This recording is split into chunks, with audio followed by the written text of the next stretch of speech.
Daí galera, beleza? Aqui é o Marcos. Hoje vamos falar das keycaps da HyperX. Eu peguei. Daí eu vou colocar nesse teclado da Redragon.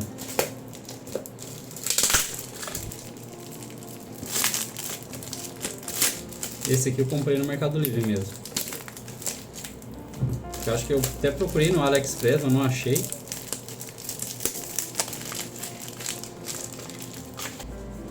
Essas aqui é as keycap. Eu peguei essas Pudding e já é a versão português BR daí. Ó, atualmente eu vou deixar apagar a luz. Luzes da Redragon. Olha a imagem como fica. Essas é as original dela. Beleza? Vamos ver então como fica do outro jeito, né?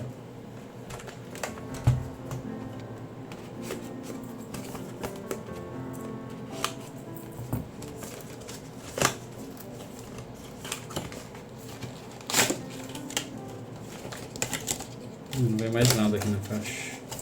Deixa eu colocar as keycap aqui dentro depois. Não, elas vêm em 3 partes aqui. A vácuo daí, as embalagens.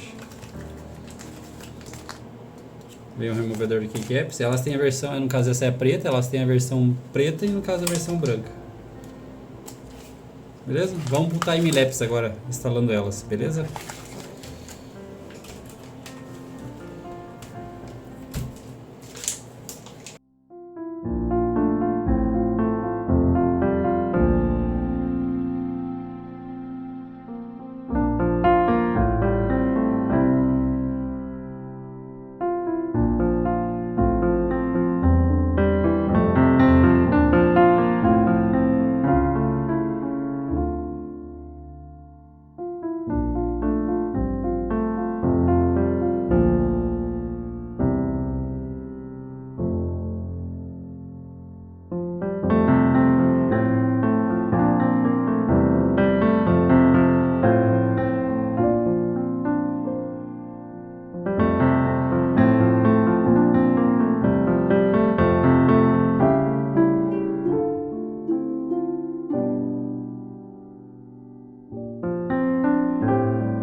Pronto galera, tá prontinho aqui.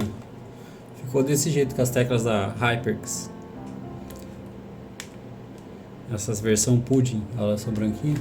Aqui no G1, G2, G3, G4, G5 eu coloquei os números mesmo do teclado numérico 1, 2, 3, 4, 5. Aqui ele tem bastante macro, né? G6, G7, G1, REG. Daí tem a parte de play, pause, pra mudar a música, e tem o Knub aqui, só que o Knub dele é diferente, essa rodinha aqui, levanta o volume. Vamos ligar aqui pra ver como ficou.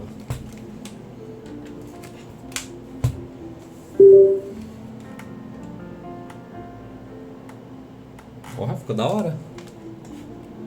Deixa eu apagar a luz. Nossa, o RGB aparece bem mais, ficou bem mais aceso. Deixa eu colocar. Tá na potência máxima. Isso aí galera. Esse é as keycaps da HyperX. Não sei o que falar, é HyperX, HyperX. Eu não sei como que se soletra. Destaca bem, ó. Beleza? Isso aí galera, beleza? Falou! Fiquem atentos que eu vou fazer um unboxing do teclado da Dragon Ball Z, ó. Esse aqui é o queridinho da marca Aco. Uma versão especial. Beleza? Até o próximo vídeo. Falou! Até mais! Tchau, tchau!